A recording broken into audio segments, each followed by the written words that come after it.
ভিড় হলো, কিন্তু দিলীপের গড় বলেই পরিচিত রেল শহর খড়গপুরের বিজেপি বেশিরভাগ নেতা এবং কর্মীরা অনুপস্থিত থাকবেন। এমনকি দেখা যায়নি বিজেপির মেদিনীপুর সাংগঠনিক জেলা সভাপতি সমিত মণ্ডলকে। আর এই পরিস্থিতিতে খড়গপুরে মঙ্গলবার বিকেলে এসে রাজ্য বিধানসভার বিরোধী দলনেতা শুভেন্দু অধিকারী বলে গেলেন প্রতীক একটি, সেটি হলো পদ্ম, আর নেতা একজন, তিনি হলেন নরেন্দ্র মোদী। মাঝখানে আর কোনো নেতা নেই। শুভেন্দুর এই মন্তব্য দিলীপ ঘোষকে উদ্দেশ্য করে কিনা সেটি অবশ্য স্পষ্ট নয়, তবে মনে করা হচ্ছে রেল শহর খড়গপুরের প্রাক্তন বিধায়ক তথা বিজেপির প্রাক্তন রাজ্য সভাপতি দিলীপ ঘোষকে উদ্দেশ্য করে শুভেন্দুর এই খোঁচা। এদিন কন্যা সুরক্ষা যাত্রায় যোগ দেওয়ার জন্য শুভেন্দু খড়গপুরে এসেছিলেন। বিধায়ক হিরণময় চট্টোপাধ্যায়ের ডাকে এই যাত্রা হয়েছে শহরের প্রেমহরি ভবন থেকে মালঞ্চ সেন্ট চক পর্যন্ত।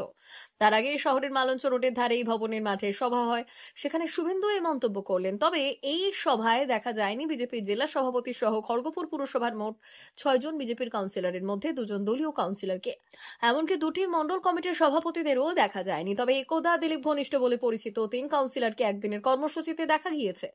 এমনকি বিজেপির খড়গপুর শহর উত্তর মণ্ডল সভাপতি টিঙ্কু সিংকে দেখা গিয়েছে। ফলে শুভেন্দুর এই কর্মসূচিতে বিজেপির গোষ্ঠীদ্বন্দ্ব একেবারে বেআব্রু হয়ে গিয়েছে। এদিনের কর্মসূচিতে উপস্থিত না থাকার ব্যাপারে বিজেপির মেদিনীপুর সাংগঠনিক জেলা সভাপতি সমিত মণ্ডল বললেন, আমার এই কর্মসূচির সম্পর্কে কিছুই জানা নেই, আমাকে কিছু বলা হয়নি। যদিও সভা ও কন্যা সুরক্ষা যাত্রা কর্মসূচির উদ্যোক্তায় বিধায়ক কিরণ বললেন, সবাইকে জানানো হয়েছে, ফেসবুক থেকে শুরু করে হোয়াটসঅ্যাপের মাধ্যমে অবগত করা হয়েছে। আর এই গোষ্ঠীদ্বন্দ্বের প্রভাব কর্মসূচিতে পড়েছে। খড়গপুর শহরের বেশিরভাগ নেতা ও কর্মীরা অনুপস্থিত ছিলেন। ভিড় জমানো হয়েছে শহরের বাইরে থেকে কর্মী সমর্থকদের নিয়ে এসে। উপস্থিত ছিলেন ঘাটালের বিধায়ক শীতল কপাট, রমাপ্রসাদ গিরি, অমূল্য মাইতি, সোনালী মুর্মু, অভিজিৎ রায়, শঙ্কর গুছাইত সহ অন্যান্যরা। মন্ডল সভাপতি উমাশঙ্কর ভাই, টিঙ্কু ভাই সহ প্রত্যেকের ডাকে আপনারা এসেছেন। আমি এবং আমার কলিগ শীতল কাপাট এসেছে, আরো নেতৃত্ব এসেছেন।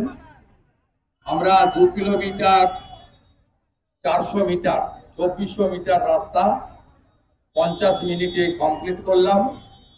শুরুতে আমরা সভা করেছি এবং এখানে আর সভা না করে আমাদের বিশ্ববন্দিত যুব সন্ন্যাসী স্বামী বিবেকানন্দ তার চরণতলে পুষ্পার্ঘ্য দিয়ে আমরা কর্মসূচি সমাপ্ত ঘোষণা করলাম। আমি শুধু কন্যা সুরক্ষার যাত্রার প্রাক্কালে স্বামী বিবেকানন্দকে লেখা মার্গারেট এলিজাবেথ নোবেল, যার পরবর্তীকালে সন্ন্যাসিনী হিসেবে নাম ছিল ভগিনী নিবেদিতা, তার লেখা একটি বইয়ের উল্লেখ করে শেষ করব। ভগিনী নিবেদিতা একটা বই লিখেছিলেন ইংরেজিতে, নামটা হলো দা মাস্টার অ্যাজ আই স হিম, অর্থাৎ আমার গুরুদেবকে আমি কি চোখে দেখেছি। সেই বইয়ের মূল প্রতিপাদ্য ছিল the queen of adoration was his motherland, অর্থাৎ স্বামী বিবেকানন্দের চোখে তার আরাধ্য দেবীর নাম ছিল কি? ভারত মাতা। আমরা কেউ কিন্তু ভারত পিতা বলি না, আমরা ভারত মাতা বলি।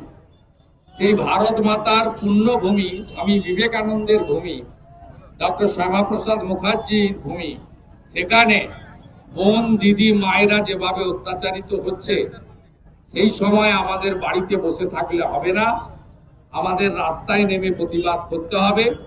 এই কন্যা সুরক্ষা যাত্রা সেদিনই সমাপ্ত হবে যেদিন নবান্ন থেকে ধর্ষকদের রানী মমতা ব্যানার্জিকে আমরা শুধু না, মা বোন দিদিরা আমাদের সঙ্গে কাঁধে কাঁধ মিলিয়ে তাকে এখান থেকে আমরা সরাতে পারবো।